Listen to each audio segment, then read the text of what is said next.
आपको शायद कुछ हजार रुपए के चैलेंज होंगे, अगर आप बड़े लेवल पे देखो तो वहाँ करोड़ों रुपए के चैलेंज होते हैं, right.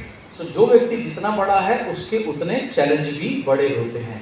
But focus on finish line, not on the hurdles. आपने फोकस करना है फिनिश लाइन पर। फिनिश लाइन क्या है? जैसे फिलहाल इनकी फिनिश लाइन है 1 लाख रुपए, उसके ऊपर फोकस करना है, छोटी छोटी चुनौतियों पर नहीं। चुनौतियों अपने आप पार हो जाएंगी अगर आप 1 लाख रुपए को दिल में बसा करके चलोगे। Life is a hurdle race. जीवन एक हर्डल रेस है। जैसे मैंने कहा, ऐसा कोई व्यक्ति नहीं, छोटे से बच्चे को भी आप देख लो, उसकी लाइफ में पैदा होते ही चैलेंज आने शुरू हो जाते हैं। बच्चा रोता क्यों है पैदा होते ही? क्योंकि वो एक बड़े कंफर्टेबल एटमॉस्फेयर, एक बड़े कंफर्टेबल माहौल से एक अनकंफर्टेबल जगह में आ जाता है, इसलिए वो रोता है। अब छोटा बच्चा जब होता है बिल्कुल पैदा, उसकी गर्दन भी वो संभाल नहीं सकता अपनी, 4 महीने लगते हैं गर्दन संभालने में भी, तो उसके लिए वो बहुत बड़ा चैलेंज है। बोल नहीं पाता। अब बच्चा रो रहा है, सपोज करो माँ दूध पिला रही है, अब वो उसको वो कहना तो ये चाह रहा है, मुझे भूख नहीं लगी, मेरा डाइपर भर गया, मेरा डाइपर चेंज कर दो, मुझे ठंड लग रही है, लेकिन बेचारा कह नहीं सकता, बोलना नहीं आता उसको, ठीक। तो वहाँ से उसके चैलेंज शुरू होते हैं। उसके बाद जैसे बच्चे को हम स्कूल में डालते हैं, सबसे बड़ा चैलेंज बच्चों के लिए क्या होता है? सुबह उठाना, स्कूल के लिए तैयार करना, है ना। तो ये उसकी लाइफ के हर्डल्स हैं। और जैसे जैसे थोड़ा सा और बड़ा होता है, होमवर्क का चक्कर शुरू हो जाता है, ABCD सीखनी शुरू करता है छोटा बच्चा। ABCD भी अंग्रेजों ने 2 बना दी, छोटी बड़ी। ऐसा कोई बच्चा नहीं होगा जिसने B उल्टा ना बनाया हो, D उल्टा ना बनाया हो, P उल्टा ना बनाया हो। हम सब ने ये काम करें, सिदाई भी हुई है, ठीक है। सो ये उसकी लाइफ के चैलेंज है। फिर होमवर्क मिलना शुरू हो जाता है, जितना खुद का वजन नहीं उतना बस्ते का वजन है बेचारेगा, तो आप देखो उसकी लाइफ की भी चैलेंज है। और जब तक जैसे जैसे हम बड़े होते रहते हैं, हमारे चैलेंजों के स्वरूप बदलते रहते हैं, लेकिन चैलेंज ज्यों के त्यों बरकरार रहते हैं। इसीलिए जब किसी की मृत्यु होती है तो अंग्रेजी में लिखते हैं RIP, रेस्ट इन पीस, यानी अब आप शांति से रहो, अब कोई चक्कर नहीं है, अब कोई टारगेट नहीं करना, अब कोई ड्रीम का चक्कर नहीं है, अब आराम से सो सकते हो। लेकिन जब तक जीवन है, चैलेंज था, है और रहेगा, सिर्फ उसका स्वरूप बदल जाएगा, बस, और कोई फर्क नहीं। सो जीवन एक हर्डल रेस है। और समस्या एक ऐसी चीज है जो हर इंसान को अपनी सबसे बड़ी लगती है। हर इंसान को लगता है मैं ही समस्या में हूं। अरे भैया, सारे लोग जूझ रहे हैं,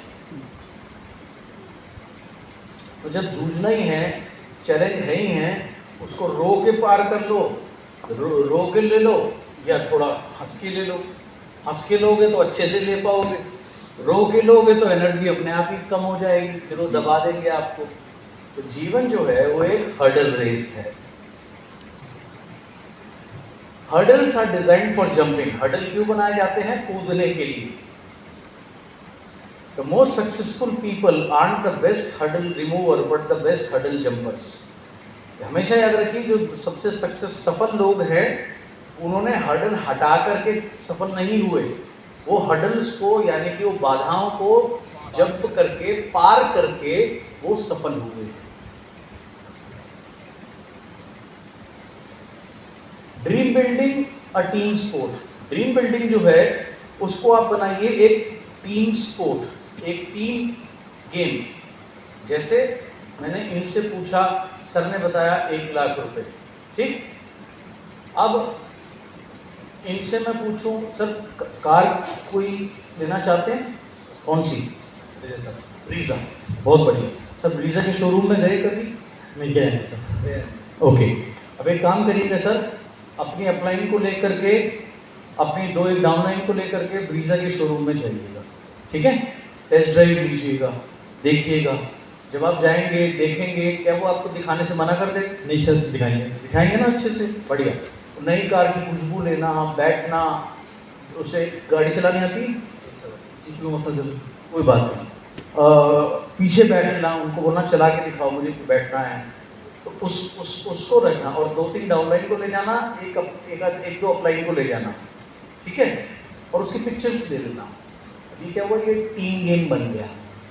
अब सबको पता है आपकी जो फेवरेट कार है वो ब्रीजा है, ठीक है। तो अब आपने ये 5-6 लोगों के सामने ये आपने घोषणा करी, तो ये घोषणा आपको सुस्त नहीं होने देगी। समझ रहे हैं क्या करना? हाँ जी, ठीक है। तो ये कार्य सबने करना है। जो भी आपका गोल है अपनी डाउनलाइन को बताइए कि मेरा लक्ष्य ये है, अपने अपलाइन को बताइए मेरा लक्ष्य ये है, ताकि अगर आप सुस्त पड़े तो वो आपको झंझोड़ सकें और आपको ये आया कि मैंने इनको कहा था यार मैं क्या जवाब दूंगा, ठीक है। सो इसलिए कहा गया है कि एक टीम गेम है। कर सकते हैं सभी लोग? बढ़िया, गुड।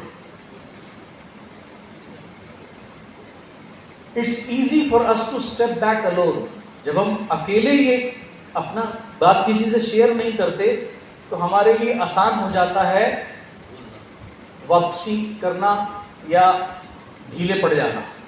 लेकिन जब यही चीज़ हम अपनी कई डाउनलाइनों को बोल देते हैं तो वहाँ पर थोड़ी सी मूंछ वाली बात आ जाती है, और वो आनी चाहिए, ये अच्छी चीज़ है। Think long term gain not short term पे। हमेशा ध्यान रखिए लंबे समय का फायदा, ना कि छोटे समय का दर्द। छोटे समय का दर्द क्या है भाई? घर से बाहर निकल रहे हैं, मेहनत कर रहे हैं, रात को लेट तक मीटिंग कर रहे हैं, ये छोटे समय के दर्द हैं, ठीक। कुछ त्योहार छोड़ने पड़ेंगे, कुछ जन्मदिन छोड़ने पड़ेंगे, कुछ शादियां भी छोड़नी पड़ेंगी, छोड़ दीजिए, ये छोटे समय की तकलीफें हैं। लेकिन ये आपको देगी लंबे समय का फायदा, लंबे समय की तरक्की। एडिट बोलते हैं ऑल डिस्करेजमेंट इज टेम्पररी, यानी कि जितनी भी निराशाएं हैं वो हमारे जीवन में टेम्पररी है। एक व्यक्ति ने अपने बड़े ज्ञानी गुरु से एक बात कही कि गुरु जी ऐसी कोई बात बताओ कि मैं जब भी निराश हूँ, मेरा मुश्किल दौर हो, तो मुझे हौसला मिले। तो गुरु ने कहा कि ये जो भी समय है ये बीत जाएगा, यानी आज जो कठिन समय है ये हमेशा नहीं रहने वाला, ये बीत जाएगा। और बोला गुरुजी ऐसी कोई बात बताओ जब मैं खूब सफल हूं तो सफलता मेरे खोपड़े पे ना चढ़े, मैं नॉर्मल रहूं। तो गुरु ने फिर वही कहा कि ये भी बीत जाएगा, यानी अच्छा समय है ये भी बीतेगा, खराब समय है ये भी बीतेगा, परमानेंट कुछ नहीं है। परमानेंट हम ही परमानेंट नहीं है इस जीवन में, क्या पता कब तक है कब तक नहीं है कि नहीं। हमारे जीवन में कुछ ऐसे लोग होंगे जो शायद 10-15 साल पहले तक हमारे जीवन में थे, आज शायद नहीं है, जा चुके।